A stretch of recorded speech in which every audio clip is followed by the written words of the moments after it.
Every once in a while, I go online and I hear someone talking and I think, oh, that sounds just right. Like, this is what I deal with day in and day out. And I love the way they approach it.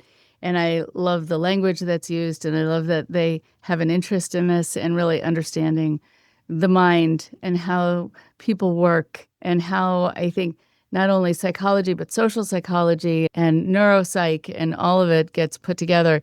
So I was so happy when I reached out to you and you said, yeah, would love to chat. So I would love for you to take a moment to introduce yourself and not only what you do, but kind of what brings you to be interested in these subjects. And then we'll start talking about some other things. Yeah. So my name is Davis Carbo, and I believe Rachel, you saw me online. I'm the host of a series I created called the Unbiased Series, where each day I break down one of the many cognitive biases that we have, and I kind of explain how it works. I like to add in some storytelling about it, and then I usually give a few examples, and then I tell you how to overcome the bias and ways to basically bring awareness to it. I also run a training development agency where I build training content. And so there's a lot of overlap between psychology and education. And so I've always just been really interested in it. I also have done sales for a long time. So there's a good overlap there. So, roundabout answer, everything I do has some psychology in it. I think everything kind of comes back to how our brain works and how we operate. And so I just love breaking it down and exploring the brain. Oh, it's so good. And I think also, looking at bias, one of the reasons that I really wanted to be able to have you on is that there's this other kind of bias that people who I work with in counseling or in my support groups, or people who come onto the podcast to tell their experiences, they've had to deal with certain bias of judgment towards them, that they were gullible, that they are weak, that, it's a weird thing when someone says, oh, I got involved in a cult or my kid got involved in a cult.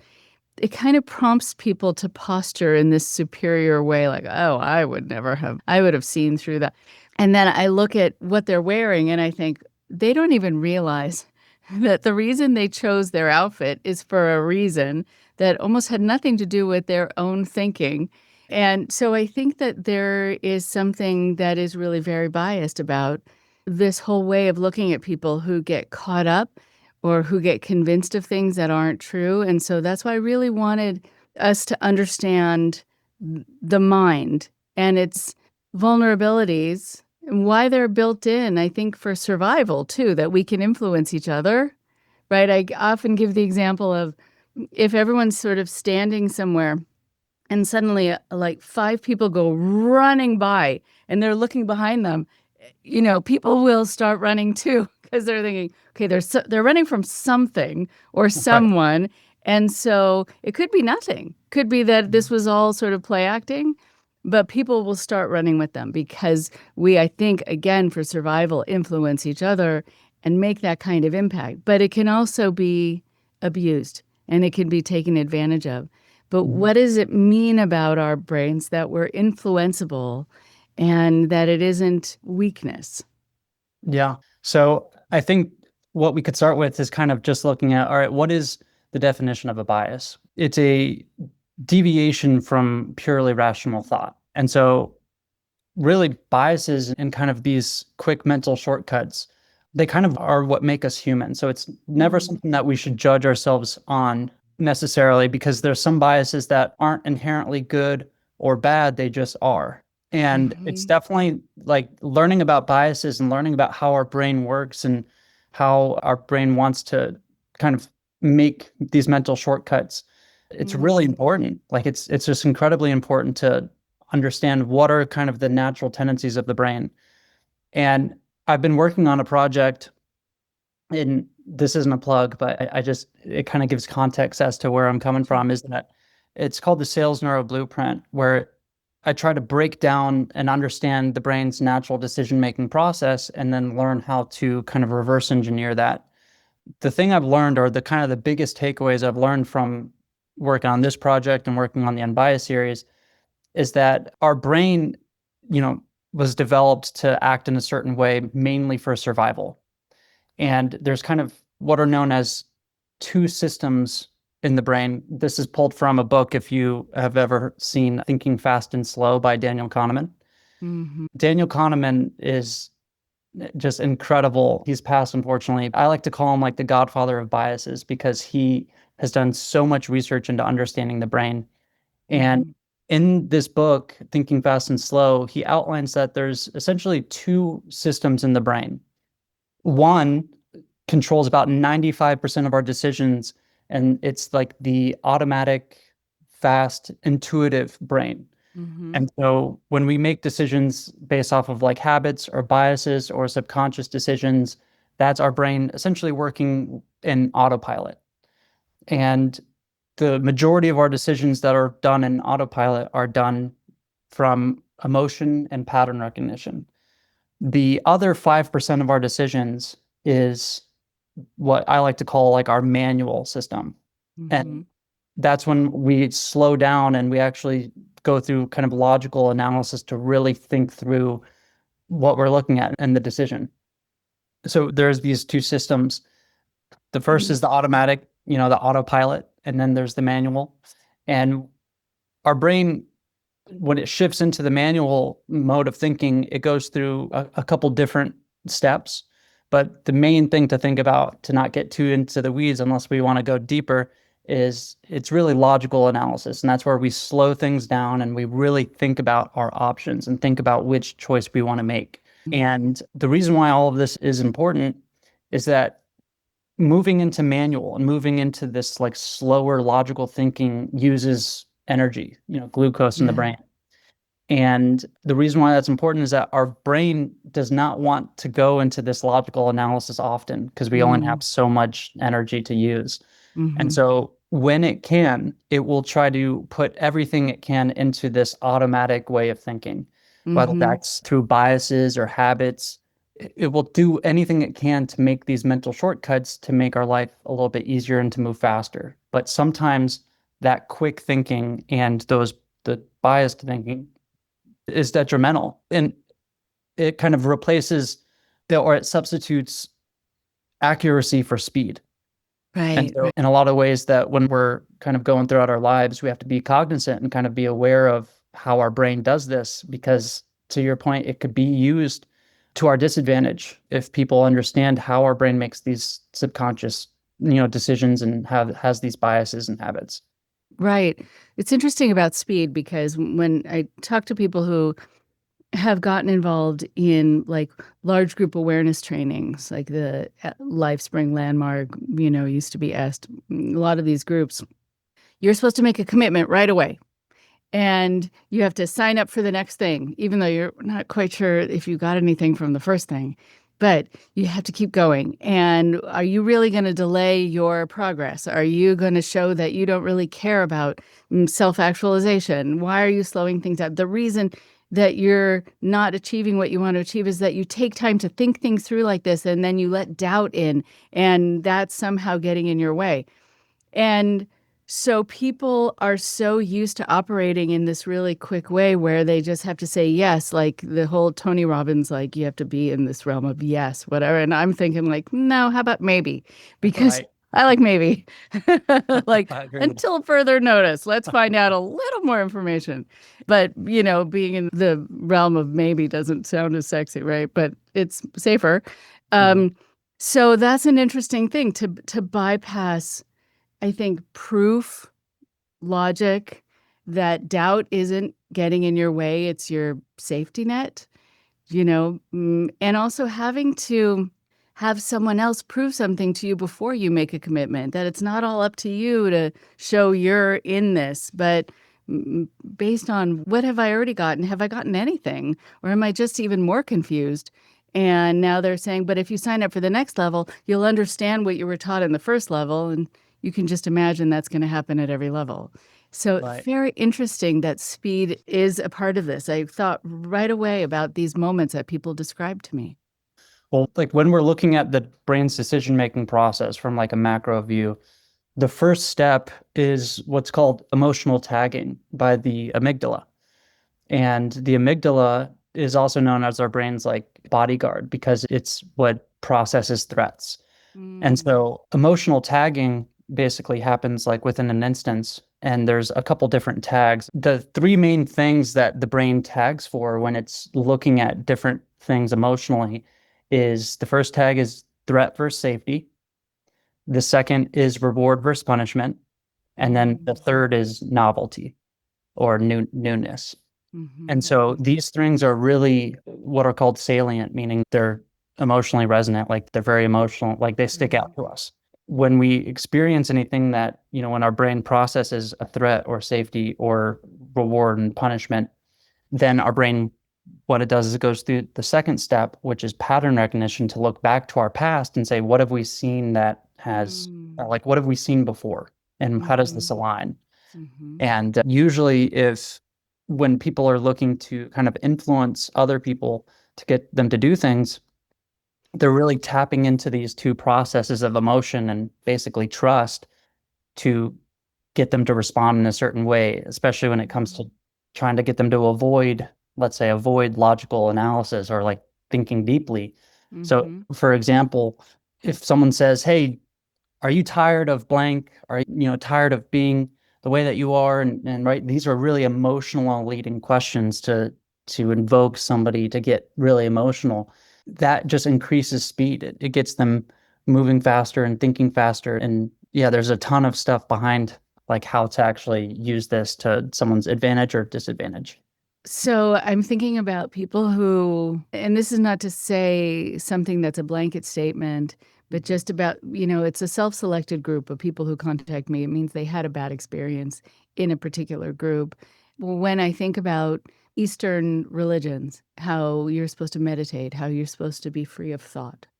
Mhm. And so as soon as your mind is free of thought, then you can somehow be in this enlightened space and really blank. And on the one hand, I could see that there's value in that, but it's something that I often want people to ask themselves is, how does this serve me? Or how does this serve the group or the person who's telling me I'm not supposed to think? I'm not supposed to react. I'm like Scientology has this whole thing against the reactive mind. You're not supposed to react to what's happening. Well, that makes it a lot easier for people to do whatever they want to you. And Right, then, right, you're not supposed to be upset. You're not supposed to, have any kind of response or after effect from that. right. And so I think it's good to sort of ask why you're being taught that, but that it's so pervasive that in so many places, thinking is somehow evil and thinking is somehow the thing that's going to get in your way. And I'm just wondering what that's about. Yeah, the because from that autopilot to manual I was mentioning earlier is the autopilot is literally just the emotion and pattern recognition. And so if Right. you can get people kind of moving quickly where all you're doing is getting them emotional and then kind of leaning into the patterns to show them that it's safe. Other people have done this before, it's okay. Mhm. If you can get them to make decisions that might not be in their advantage because you don't want them to slow down and actually think about it. And you made a really great point about the really what you're looking to cultivate is awareness. Mm. If you can become aware of these things, of like questioning, okay, who's speaking, what's the message, and then how is that impacting me and changing the way I think about it, that's kind of the first thing to do when looking at kind of countering these things. Right. Right. It's interesting. I'm thinking of some other guests who have been on the show who you've probably heard of, but or it would actually be fascinating if you wanted to have conversations with them and if you wanted me to connect you. Yeah. There's this guy, I have his book here, John Hunter, who talks about manufacturing mania. Mm. And a lot of these kind of groups will do that, and businesses will do that. And, all the chants and going for those weekends and rope courses, and like go, go, go, and all of it. And then this woman, Mara Einstein, and yes, she's related, which is cool. Cool. And she was in companies where she did advertising for big corporations, and she could see how much people's minds were toyed with. Mhm. And she then decided to shift and study that. And now she talks about that, but how easy it is to do that. Getting very worked up. What does it do? What does it cause us to have blinders to, I think, also when we are so wound up in that way? Well, like when we're like really emotionally like invested, right? And we're on a high, and what it does is that we release a bunch of dopamine when we're thinking about different options or different things that we can be Uh-huh. moving towards or things that we want. And Uh-huh. most people misunderstand dopamine as the pleasure chemical when really dopamine is the anticipation chemical. And so Wow. it increases with anticipation of getting something, not when you actually get it. And so Mm. when dopamine is increasing in the brain and we're moving towards something that's like positive or something that we want, it actually lowers our decision threshold, meaning it's easier to make decisions and take action. And so Mm. when people are in the manic state of, like a really emotionally impactful, they're bought in, right? They're really emotionally invested. That is the perfect time to get people to make decisions because dopamine is high and they're not entering like a critical thinking as deeply as they should when really evaluating their options. And part of that, because I think this might help too, is like the brain doesn't like uncertainty. We really want to move towards certainty. We like knowing things. We like having certainty around what we're doing with our lives and kind of the outcomes. And so it will, even if maybe the answers that you're looking for aren't 100% perfect when you really flush them out, if you're emotionally invested and you're really, bought in, that's where you can choose, like, that's where you could choose something that might be detrimental to you. Oh, that's so interesting. Right. I mean, I love this idea of anticipation, that dopamine increases in the anticipation of something, the carrot that's dangled always that you never quite get in most of these groups that I deal with, Right. or relationships. If you start behaving perfectly towards me and stroking my ego just as it should be, then I will never be mean to you and I will never leave you. And, so you're kind of in this anticipation. If I learn to do this just right, then everything will be okay. And it never quite is. Right. It's like the concept of like love bombing when Mm. first talk with someone and they give you all of the good feelings, the things that drive like really get you emotionally invested, like love, compassion, connectedness, and then take it away and hold it kind of at a distance and say, hey, if you want this, then this is what you got to do. That dopamine of I know what it feels like to have that feeling is what's going to drive you towards it, and that's where it can be kind of weaponized to get people to do things. Right. It's so interesting you mentioned the word certainty because I'm going to look something up as we're talking. So there is a company, and I'm not trying to defame the company. Mhm. Just want to say that. It's called California Psychics. Mhm. Every time I hear an advertisement for California Psychics, I think this is genius. And they know exactly how to hook. And so I started looking up the advertising company they hired. And it's an advertising company that's part of what's called The Mission, which kind of scared Mhm. me a little bit, I have to say. And they are a collection of behavioral science experts who are used in advertising. Mhm. And their campaign for California Psychics is the joy of certainty.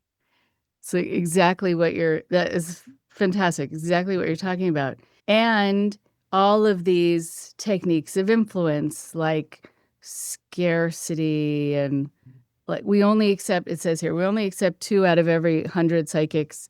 They only hire qualified psychics, which is a term I don't understand at all. Like, oh, which magician does real magic? Real, what is that? Okay. And yeah, authority. If it's not life changing, it's free. They have their psychics go through rigorous testing processes. Okay. But this idea of the joy of certainty that if you're plagued by doubts or uncertainties, this will give you the answer. And I'm sure they make millions from this. Oh yeah. Oh yes. I mean, being able to give somebody certainty around something is scratching a evolutionary itch that is very, ingrained into us. Safety and certainty go hand in hand. What's new is often perceived as like risk, like what's risky. That's why Mhm. there's a bias called congruence bias, where we stick to what something that we've already done and previously. It's why we go to the restaurant and order the same thing. It's why we listen to the same music on the way to work. Like all of these things that safe, even though there might be better options. And so there's a ton of biases that can kind of come into play like that. So we choose safety, we choose what's known, but those could be to our disadvantage. For example, if you could stay in your hometown your whole life, but if you never leave, you might not explore the world around you. Right. Right. And we do gravitate towards what's familiar, Hmm. not necessarily the best situations, but familiar.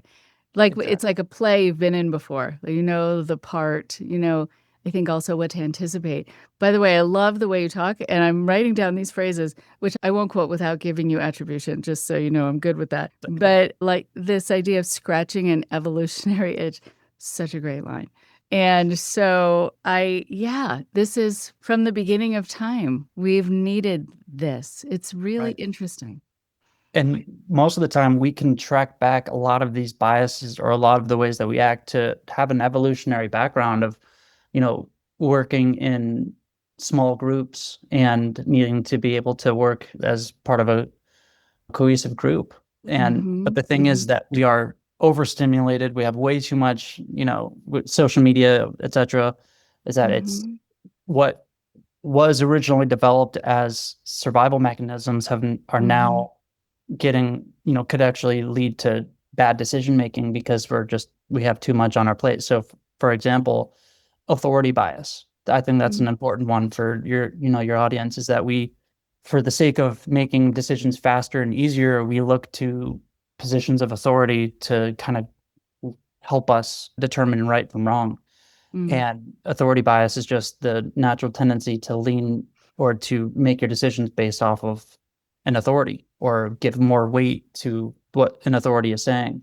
And Right. so, we see it all the time. That would have been perfect in a tribe, right? Like if we had a tribe leader and he's like, hey, we're going to hunt over here versus over here. Mm-hmm. Everyone's going to Mm-hmm. be like, yeah, that's the right choice because our Mm-hmm. leader said it. But Mm-hmm. nowadays, you could see that bleed into a bunch of different things, whether that's, you know, leaders in any organization, a boss, politics, church, anything. We see it everywhere. Even just Mm-hmm. in a family, like it can go down to, a Facebook group. It could be as small, but as long as there's person in authority, we have a natural tendency to weigh what they say with more reverence, I guess. And what's interesting too, I've noticed is that when you have a leader, they can change their mind, they can contradict themselves. What's right on Tuesday is wrong on Wednesday, and you just go with it. And you're like, oh, I guess that's the new truth, which is Mhm. so interesting. And that I guess that's kind of like this bypassing. Like, I'm not going to try to apply logic, chronology, put things together. I'm just going to, well, I don't know. Maybe you can let me know. Does it cause people to just go on kind of automatic pilot, like just coast and be led? Yeah, well, that's exactly it. It's where that autopilot versus manual, Mm, it gives you the ability to be in autopilot thinking. So yeah. the way I like to think about it is that, have you done any like DIY projects or like any projects in the home recently in the y- past year? Yeah. I mean, not great, but yeah, Well, I've tried. Uh, what project did you do? I decided to do some painting and with like stencils, making like a nice design around something. And it was great. Time Mhm. flew, but of course it didn't quite look exactly as it did in the magazine, whatever it was, or online. But yes. Uh-huh. So when you jumped into it and there was like a bunch of what ifs of like what I could do here, maybe I need tape and paint or yeah, paint and Right. paint, excuse me, maybe I Mm-hmm. need this type of paint or whatever. And you went to go Right. to the store and, let's say you walk into the paint store and you're talking to the guy about it or talking to the girl or guy, whoever, you know, naturally because we have the problem or we have the lack of information when we walk into that store and you were talking to the person, he could have been like, yep, use this paint, use that one. You're going to want to do this. And that sense of like, all right, this guy knows what he's talking about, or this girl knows what she's talking Mm-hmm. about. Like, Mm-hmm. I'm just going to follow that, I'm going to follow their decisions or I'm going to follow Right. their options or recommendations. It feels really comforting to us because it's just like, man, I don't have to think through this 100% myself. And so that's what leans into that autopilot, because autopilot feels good. It makes us feel like we're headed in the right direction without having to put in the legwork to fully think through our best options. Because could you imagine walking into that store and he's like, yeah, you're going to want to go with this one. And you look at the row of like 400 other different paints and you're like, do I really want to take this one versus think of all the different options here? Or should I just Right. take this one and go with it? Yeah, I guess it's calming. It is I'm very, curious. I'm thinking of an example. I always had a lot of animals growing up, and when I was raising my kids, I thought it was important for them to learn to care for animals. And we decided at some point with all the other animals, we decided to get guinea pig. Great, actually great pets, and they talk, which is super cute.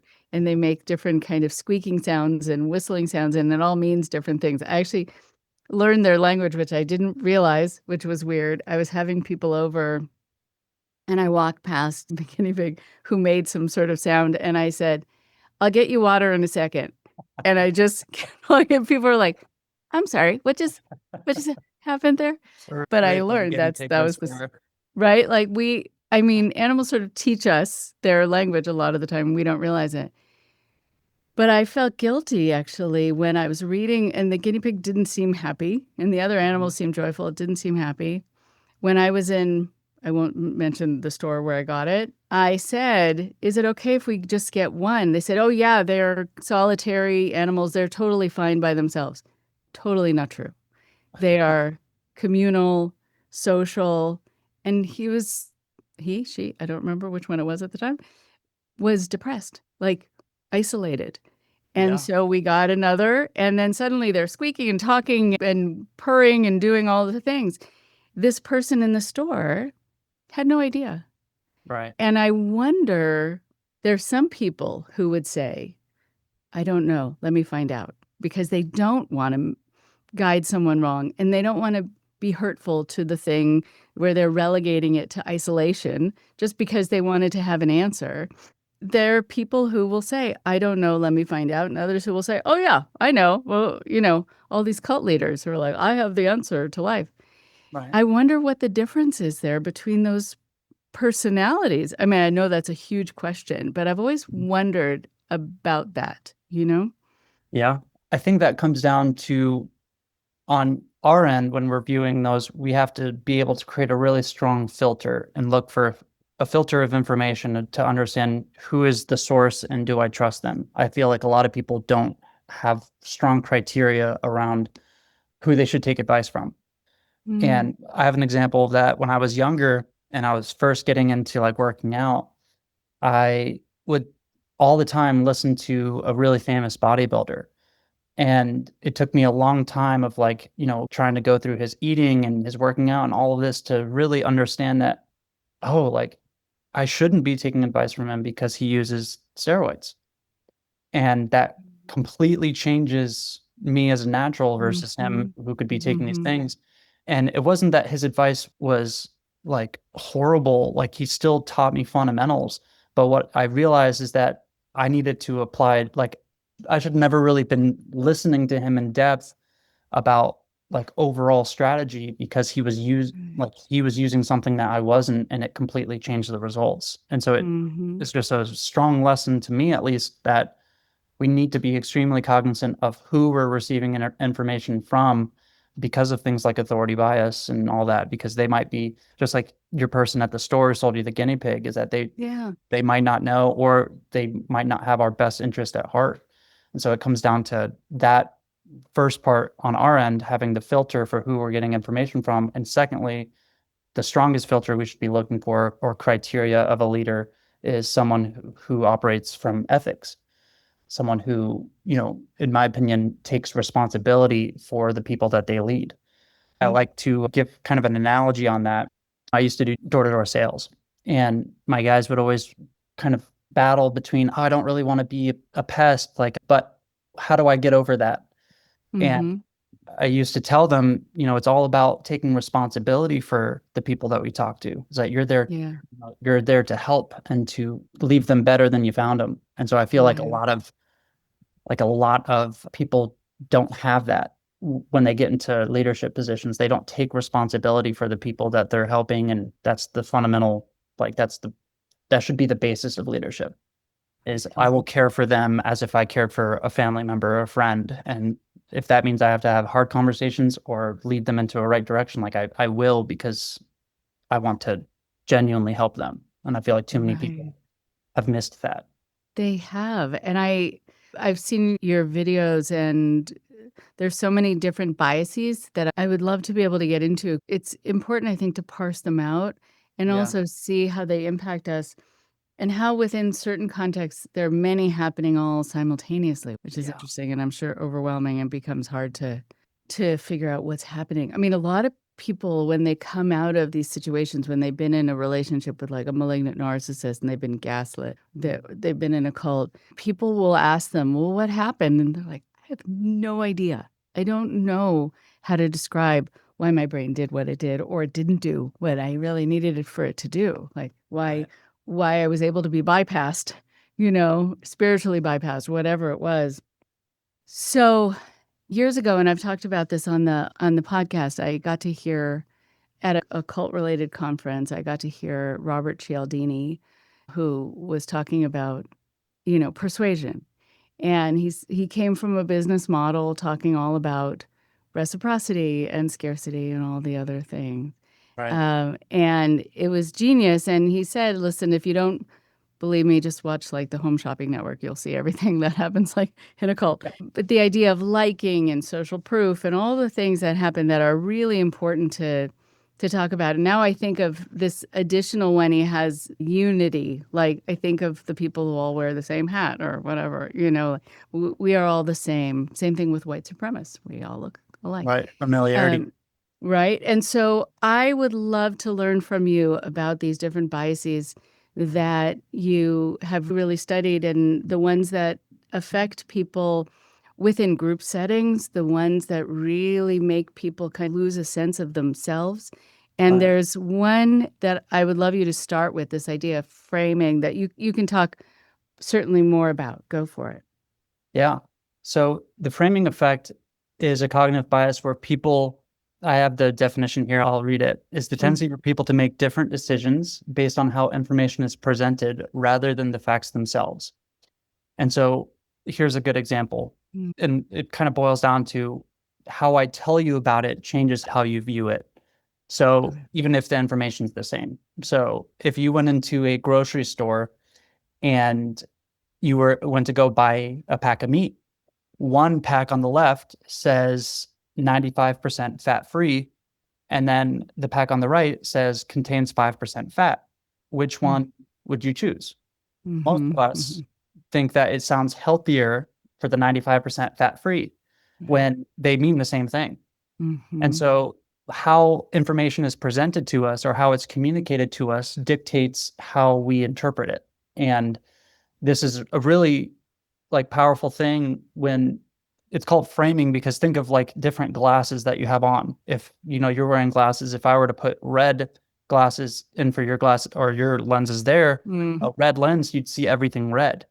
And if I changed it to blue, you'd see everything blue. And so the same right. idea is with information, is that based off of how I present it to you, it can dictate how you view everything. So an example of framing is if I were to take you to a meeting of some kind where there's going to be a public speaker, Mm-hmm. right before they hop on or right before we walk in, I look at you and I go, this speaker is the best speaker I've ever seen in my entire life. Like they have changed my life and like you're going to love it. Versus if in second scenario, if I said like, I think this speaker is awful. I want to watch them just to see what kind of mistakes they make. But like whatever they say in there, I don't, you're not going to like it. Mm-hmm. Right? The information that the speaker is going to speak on is the exact same, but how I presented or introduced you to them, what I said right before we went and talked to them, dictates how you're going to interpret that information.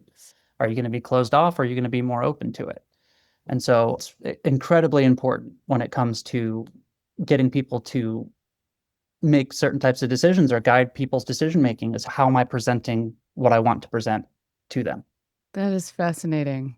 Mhm. And I think then it also goes into this realm of how people don't realize how much they're being influenced just in advertising or by the person sitting next to them. Every once in a while, I've checked out some different cultic groups when people let me know about them. And if I can go to a meeting and the doors are not going to be locked, I will go. And they usually have ringers. They usually have people interspersed, with the different audience members seeming like they're there for the first time. But because sometimes I've gone to introductory meetings a few times, I see the same people there for the first time. And they are there to work on whoever seems to be doubting or is sort of on their phone, not totally engaged. And so they're not going to be signing up or paying for something. And Right. it is fascinating. Like I feel like they're using exactly what you're talking about. Like they'll know what to say to get someone to see it a certain way. There's also this dangerous thing that happens with pseudoscience Mhm. where if people start to have certain kinds of physical manifestations of something that they're taking, usually someone who has given them that, who often knows nothing about actual science, will say, "Oh, that's good. That the hives that you're having, that means that the toxins are Working. coming out of your system, right? As opposed to you're totally allergic to this. Stop taking it right now." And so I think you can be guided to see something as beneficial when it's actually toxic and in so many different ways. Wow, that's fascinating. Yeah. And it really is, especially when you realize that you can dictate like that's where information, going back to kind of the filter, is that you have to have a really strong filter for information, and kind of before you go into certain situations, or like kind of ways to counteract the framing, is to really bring awareness that when you hear a message, asking yourself kind of awareness questions of who's saying it and how are they presenting it, their word choice, how did that come out, right? Mm, mhm, That's where I've noticed, at least I've caught the most type of framing is, say, what is the objective information here rather than the mhm. subjective, like, interpretation that these people are giving me. Right. Right, I think about that even with headlines, like when we on our phones or whatever, and we just get this sort of quick headline about something, already there's a bias. Already Yep. the focus is on, like, the wrong person or whatever, and it can be racist, sexist, a lot of different ways that people are talked about in our media, and I think, "Oh my goodness, like, we didn't stand a chance." Like, from the beginning, we're already being guided down a certain path, you know? Absolutely. Yeah, that, Wow. and to your point earlier about multiple biases at play, is that you could Yeah. look at a single instance, something like one event, and I think when I first got into understanding biases, I also believed this. So I'm not saying this from any type of like, oh, it's so easy to understand. This is difficult for me to understand at first, but there Mhm. could be multiple biases playing on us at the same time. And like, for example, if you go to like a rally, and I'm just saying like a political rally, you Mhm. might experience like 25 different biases within an hour, and you don't even know it. One of them Mhm. being, framing effect, like the way that the presenter is framing. One of them, they could be talking about, or we mentioned something like the halo or horn effect, where we Yeah, see yeah. one positive or negative quality about someone kind of shape how we view them. We can see authority bias. We can see all of these different things. And maybe not even just politically, but this could be from your viewers' perspectives. Like if they went to a meeting about joining a group, like you might Mhm. see multiple Mhm. biases happening all at the same time. Mhm. Right, so tell us more about the halo and the horn effect. Yeah. So the halo and horn effect, they're opposites of each other, but the halo effect is that when we see one positive thing about somebody, and that kind of sets the halo above them, and we Mhm. then interpret everything from that person in a positive light. Okay. Versus the horn effect is that we see one negative quality trait about somebody, and that kind of paints everything after that in a negative light. The best understanding of like the halo effect is pretty privilege. That when someone who's objectively attractive, they usually can, we might believe what they say easier. We might think of them as smarter. We might think of them as more competent just because of the one quality of them being pretty. And Mhm. then there's a unpretty punishment for horn effect, where somebody might have objectively maybe not the most attractive, or they might have a scar, or it doesn't even have to be physical. They might be late to work their first day, and then their boss thinks, oh, that Mm, person's lazy, right? That's one mm. thing that has now characterized everything they do moving forward. And so those are two very powerful, biases. And that's kind of where first impressions make can really that's why people are saying first impressions are extremely important because of Right. those. Right. I think also about the studies that have been done about people in a courtroom or on the witness stand, and how a jury more often than not will see someone who they find magnetic in some way or charismatic or attractive as innocent, which is so incredibly unfair. Or even people who are famous who take a political point of view or speak in front of Congress, and you're thinking they might know what they're talking about, but they also might not know anything. But Yeah. everyone is listening and everyone Yeah. cares what they say. Yeah, we're like, what does Spider-Man know about economic poverty or whatever? Or like why is the Hulk talking to us about this or that? So Right. 100%, I think that's like, and that could even be leaning into like authority bias, right? Like a doctor, Mm. you Mhm. could view a doctor and, they're one in authority, but two, they have a halo effect, because they're seen as someone who's competent. So, if a doctor were to try to give you advice on how to fix your car, you might actually take it a little bit more for like, hold it and take it for correct just because you know that like they are a doctor and that's painted your perception of them. Right. Right. Even I think here growing up in LA, a lot of people, and I'm sure in other cities too, like high school kids and college kids would make a little extra money by being an extra on a set. Mhm. Just being like the people who are walking behind the window as the thing is happening inside, whatever. It's not like you have a big acting debut. But um, in the room where they have costumes, they're going to have a white lab coat that you can put on, and you're going to seem like you know what you're talking about, even though you work at Starbucks. So I think it's very interesting how we are persuaded by the visuals sometimes. Oh, so much. I think that's part of why, when you see charlatans or people that lean into this concept of like, oh, I'm going to try to be kind of pompous or whatever, is that they dress up really nice. They wear the Hmm. fancy watches or the Hmm. fancy clothes specifically to evoke something like that, to Yeah. try to use that to their advantage. So that's also another thing to keep cognizant of is, okay, and that's why it's so hard to practice this, but it comes back to that filter of always bringing awareness to how you're feeling and acting, and try to ask yourself, why am I feeling this way? It's like, especially if you meet someone that you're attracted to, you're like, all right, I got to be Hmm. careful around here. Hmm. Right. Yeah. To put yourself on alert. Like, okay. And Exactly. okay. The other one that I wanted to be able to ask about is the illusion of control. Hmm. So talk to us about what that's about, because so much of what I deal with too is that people who they feel like they somehow have the answers or they have control over their lives, and then when they leave they feel so fragmented or unanchored and lost, but they didn't really ever have control. They just thought they did, and so it really is this illusion. But I've just sort of never expanded on that with someone, so I'd love to talk more about it. Yeah. So the illusion of control is the tendency to believe that one has influence over outcomes that are actually determined by chance. It Mm. happens when confidence in skill, effort, or routine leads to a false sense of control in random or uncertain situations. You might see this in like gambling. Someone is, they might roll the dice and they're like, I'm gonna get double sixes, and they're blowing on it and they're like, I can control that. Or a entrepreneur might want to do everything in their business thinking that they have the full control to really make it work when the market actually decides. Right. Yeah. Yeah, and so I think it is a little hard for people to know that they never really had more power or say.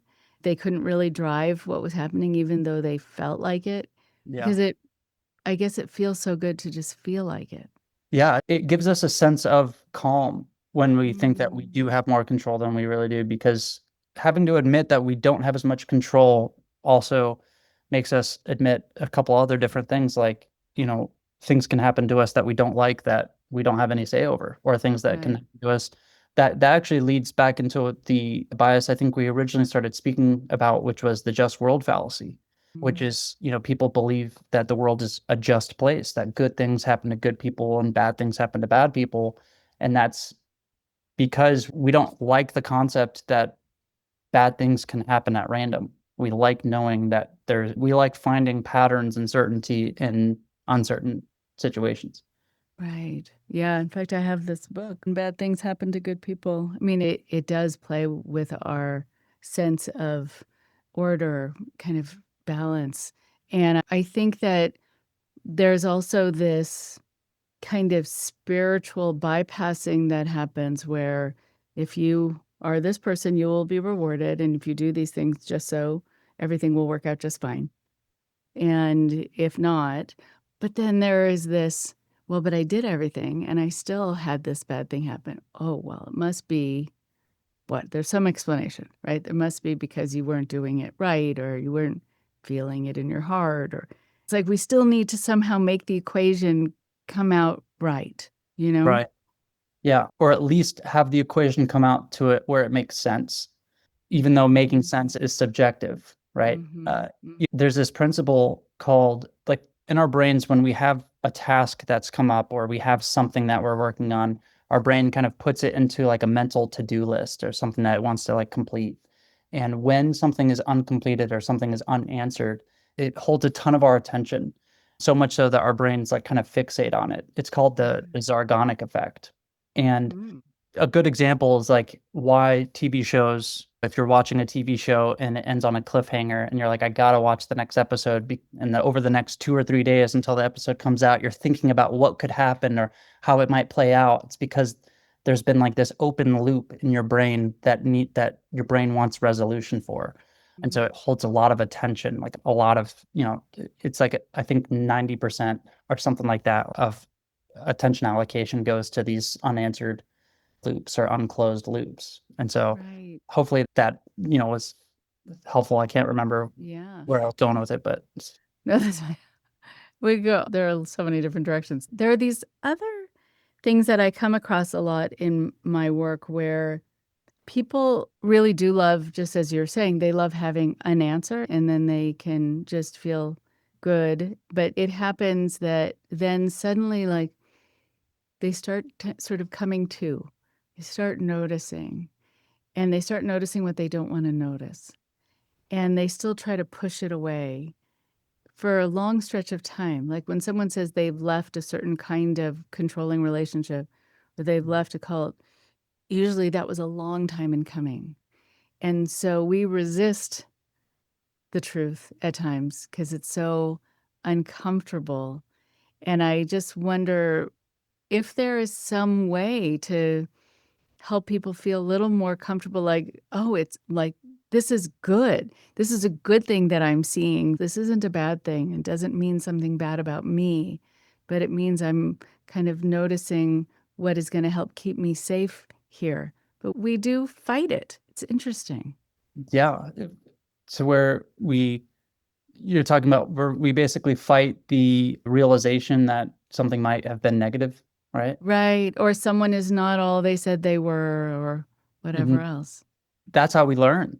We go through the experience and we update our beliefs, and then that Hmm. that dictates our actions moving forward. And that's just, that's the learning process. And so we don't want to, you know get in our own way of our learning process, but we also have to be cognizant of some of these biases, how we might affect our own thinking. The way that we Right. talk in our mind we might tap into the framing effect, and we might change the way that we think about things, or we might, give our own selves biases based off of how we think or act. So it gets really meta. It gets really. It does. It's really meta. Okay, so there are two other questions. And of course, I want you to be able to add in whatever you think also is be important to make sure that we cover that I haven't necessarily asked about. Yeah. There are two things also that I see a lot. One is that people have the sense that if something is not immediately understood, that it is of some higher level. Like there are so many of these people who will just say things that are nonsense, total nonsense. And they'll go on for a long time really saying nonsense or writing it. And when you're like in a cult, you're supposed to understand it. And if Hmm. you don't understand it, there's somehow something wrong with you, but it's really not anything understandable. What is it about us in terms of our bias that we think if something is beyond our realm of understanding, that somehow it's more intellectual or it's more spiritual and we have to aspire to get it, as opposed to just saying, I think that person is insane. Like, it doesn't make any sense at all. I think when we don't know something, that jumping out at when we don't understand something and it must be like above us, I think because the other person is talking like confidently or whoever's telling us about it is speaking so confidently that we defer to them for their confidence, right? Like Mm. if someone was teaching me about something, if the way that they're speaking, how confident they are in that decision gives us the confidence to believe that it's true, even without us being able to understand it. So that kind of leans into that idea of us deferring to our outside environment for, certainty. So if we don't Mm-hmm. understand it, then it's uncertain. So what is the next deferment? It's how do I gain certainty? It's just give it to somebody else. It's like, hey, if they're saying it with such conviction, then it must be right because Right. otherwise they wouldn't be saying it. And that might be Mm-hmm. just a very natural inclination. But yeah, that I think there's a fallacy in there somewhere of just because you don't understand it doesn't mean it's true, but also just because you do understand it doesn't make it true. So Ooh, I like that. Yeah. yeah. Right. And then one other question, and yeah, and you can answer this one or take it wherever you would like to take it. Absolutely. But there's this other thing that happens a lot where I find that people tend to believe things that sound really out there. Like that suddenly you have however many hundreds of thousands or millions of people who are talking about the lizard people or talking about the moon being hollow and they're watching us from the moon or flat earth, whatever it is. And I'm not saying these things are true or not true. I'm just saying that we've kind of become desensitized also to hearing things that really sound out there. But sometimes if you say, oh, did you hear so and so? She was able to levitate. I saw her levitate or whatever, right? People go, what? As opposed to just immediately saying that I'm sure that's not true. What is it about us that makes us sort of go there, suspend kind of disbelief to believe things are out there? Because it's scary to me how people start to believe things that are Mm, not at all based in fact. right. I think a lot of people don't have the right processes of how they don't have kind of like a systematic approach to how they evaluate information for truth or not. And, part of that is like, okay, who's telling me this? Are they a credible source? But also how, like, what about this information can I improve and kind of think through? Mm. Because there's the nuance to this is that there is some level of mystery about our world, like the pyramids, Oh, like yeah. how did they get there, and like there's all Right. these questions that still are unanswered. And so I feel like it's kind of fun in some ways to think through of like the what ifs or what could be, right? The new Mm-hmm. world we explore. One of the filters I was mentioning of the amygdala is novelty, so like it's a very salient thing to think Mm-hmm. through things that are new and exciting. And Mm-hmm. it really fills us, I think, just subconsciously, is that we like that. We're explorers. We naturally, explore our environment to experience the world. And so, but that's where it comes down to you have to have a system of how you approach new information and new things to kind of give it a smell test, right? Uh-huh. Is Right. it something that's legit or is it something that's Right. BS? And I think the stuff that where there is the mysticism of the world, like the pyramids, like Mm-hmm. those are still like really hard to find answers for or whatever. Like Mm-hmm. that kind of bleeds all of it together to where it's like, well, if we don't have answers for that, then it makes sense that we might not have answers for this. And, it kind of leads people into that of like that, the awe and the excitement of the new and unanswered. So Mm-hmm. I think giving it a roundabout answer, I think it's just because it's fun to, and exciting to Mm-hmm. look into the things that we don't yet understand or the things that we don't yet know for sure. But we just have to be careful with those, really careful with those, because that's how, we might get caught into a situation that isn't helpful. Right, or someone who's gonna try to sell us those Right. answers, so to feed on that, or we're just gonna decide it's aliens, which seems to be our go-to, to our Right. default to Right. aliens. I used to actually joke with friends because when you're watching all these shows, you're like, oh, it was aliens, crop circle, aliens. And so we would like when we're in the dorm, like, there's no bread left. What happened? Aliens. So you can kind of make a joke out of it. But in the work that I do, people get very caught up. And I'm wondering, I know we just have about 10 minutes left, which is sad, but tell us about another bias or two or even three that just as we're talking and with the population of people getting caught up with like sociopaths, with people who really pretend to be someone they're not, or religious groups that will say, we're going to give you all the answers or eternal life, and what are you going to give us, kind of thing. What kind of biases are at play in those situations? Yeah, there's the first one that jumps out at me is the bandwagon effect.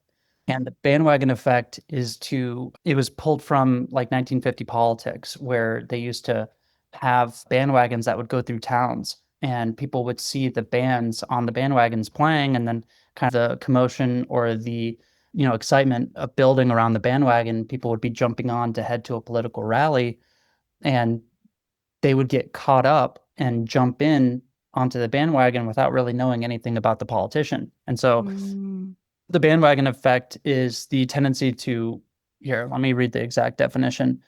Uh, okay. And by the way, it's never occurred. I love this. It's never occurred to me to ask what the term bandwagon has come from. So right. I love finding these things out. Yeah. Isn't that cool? Yeah. When I Hmm. first learned that, I was like, all right, that Yeah. makes a lot I of love sense. it. So the definition, the exact one, and I'm pulling this. Honestly, writing a book has been super fun about the biases, but now whenever I start talking about them, I like want to read the definition because I'm like, it's nailed Yeah, down. sure. It's where people adopt beliefs, behaviors, or choices primarily because they appear popular. Instead of evaluating facts or evidence Mm, independently, individuals interpret widespread adoption as proof that something must be good, true, or safe. In this way, popularity itself becomes a shortcut for judgment. And so, hmm you know, that along with social proof and groupthink is another bias, is that we look hmm to others to help us understand how we should be thinking or acting. Like I think the fundamental thing we need to understand is to, look back, thousands of years when we used to live in tribes, we would act as a group, and that determines survival. And we hmm still have all of those tendencies in our brain to this day.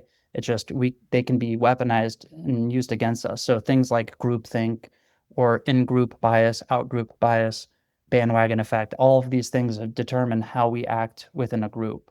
And so for hmm any of your viewers, I would say that you have to adopt a sense of individualism to a degree whenever you're evaluating your options, and you have to be really cognizant of where what everyone else is doing or what you might feel the pull towards if everyone else is doing it. Kind of goes back to that one hmm piece of advice. If everyone jumped off the bridge, would you do it too? hmm It's like you have to be really aware because it's ingrained in us, evolutionary, to want to be cohesive and want to work within a group and want to get along with our neighbors. Because if we weren't, if we pushed back against everyone, if we didn't go along and we didn't, kind of, if we made too many waves, we would face expulsion, getting kicked out of the hmm group. And that meant hmm potentially, potential death, right? Right. So it's Right. really, really important how we interact with the group and what other people think or do. I think one of the things that gets really confusing within groups is that the group psychology causes people to want to fit in, and that if people are, let's say, listening to a speaker or a band or whatever, and other people are singing along and cheering or they seem happy, people will start doing the same so they don't stand out. Mm. I guess maybe for evolutionary safety, right? Yeah, absolutely. So people are kind of faking each other out a little bit because a lot of people will leave a group and say, I know I was the only one who was unhappy there. And that is never the case. And Right. it's actually usually the case that more people are unhappy than they're happy, but they know they need to smile. They know they need to seem fine. Or, I mean, what a lot of cult leaders will do, they'll do public shaming. And they'll point people out and have them come up and be on the hot seat and, You don't seem to be getting it. And no one wants that to happen. And people are not able to speak privately to each other Mhm. within cultic systems or within relationships with controllers because you gain currency by ratting people out because that's going to make the person happy. So there's no one to even talk to say, I am completely disillusioned or depressed or scared. Right. And to have other people say, oh, yeah, me too. Absolutely. I get, we're just going to smile through this. But it's fascinating everything that's at play in those moments. Yeah. I think kind of like creating the filter of first interpret the speaker and the message and say, like, what do I think about just this message aside from them as an authority or if they're handsome or she's good looking or whatever? What do I think Right. about this? And because usually we get caught up in what everyone else is doing when the most important thing is the message. The most important thing is what's actually being said and if that is something that you align with or don't. Because yeah, Right. it can get really sticky really quick. And then that's where it goes back to creating that really strong filter of awareness and then having a systematic approach to how you actually like what you will consider and believe and being very meticulous about that saying like hey I'm not going to let my emotions pull me. I'm going to try to bring Hmm. awareness to it and slow it down. The biggest tip I would say is just you know you don't even need to have like the deepest filter or like I don't want it to sound overcomplicated to your audience, but I would say when in doubt, slow down. Mm. That'll help a lot. Is when in doubt, if they want a decision tonight, slow down. If they want, XYZ to you to do this or pay that, slow down. Like time will give Hmm. you the ability to think through it better and really, sleep on it and stuff. Like that's my 2 cents. You also mentioned sort of what to watch out for, like if you're noticing you're getting caught up in something. I guess, like you were saying, think about what's happening here or the visuals or who just talked in your ear about something. What else should people be looking for, either inwardly or outwardly, to see that well, their bias is being kind of toyed with or exaggerated? The first thing that jumps out is that if anyone's ever promising something that only God can give, Oh, okay. peace, security, a connection with God, you know, as a Christian, I practice, that's something that I'm always aware of is if, people are promising only that which God can give.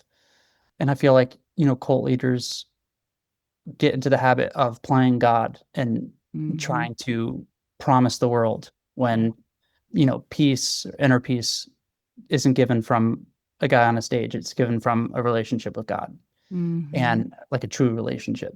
And so that's probably one thing to think of. And that's kind of like part of could add into your filter systems, right? Of like, okay, is this person overpromising? And then I would say actions rather than words.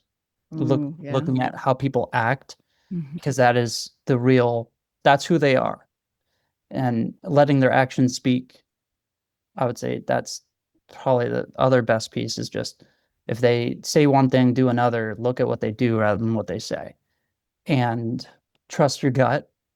I know that a lot of people hear that, but there's actually like millions of neurons in your stomach. They call it the second brain. And your microgut biome is something that can quite literally tell you how to interpret information.